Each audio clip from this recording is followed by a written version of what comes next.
విజయనగరం నియోజకవర్గంలో పందెంకోళ్లు వన్ సర్వేలో భాగంగా వైసీపీ సిట్టింగ్ ఎమ్మెల్యే వీరభద్రస్వామికి 44% ఓట్ షేర్ వచ్చే ఛాన్స్ ఉందని తెలిస్తే తాజా సర్వేలో మళ్ళీ ఆయన లీడ్లోకి వచ్చినట్లు సర్వే రిపోర్ట్ చెబుతోంది. పందెంకోళ్లు 2 సర్వేలో 46% ఓట్ షేర్ వచ్చే ఛాన్స్ ఉందని తెలుస్తోంది.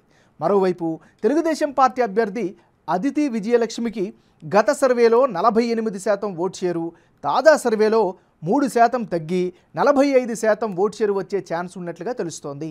ఇక ఇతరులకు గతంలో జరిపినటువంటి సర్వేలో 8% ఓట్లు వస్తాయని తేలితే తాజా సర్వేలో 9% ఓట్ షేరు వచ్చే అవకాశాలున్నాయి.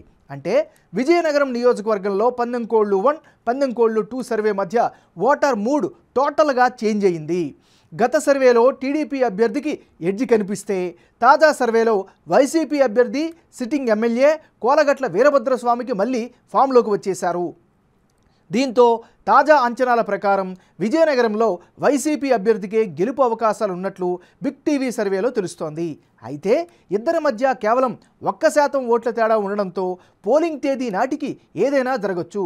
తటస్థ ఓటర్లు అలాగే తక్కువ సంఖ్యలో ఉన్న కాపు కమ్యూనిటీ విజయనగరంలో అభ్యర్థుల గెలుపు ఓటములను డిసైడ్ చేసే ఛాన్సెస్ ఎక్కువగా కనిపిస్తున్నాయి.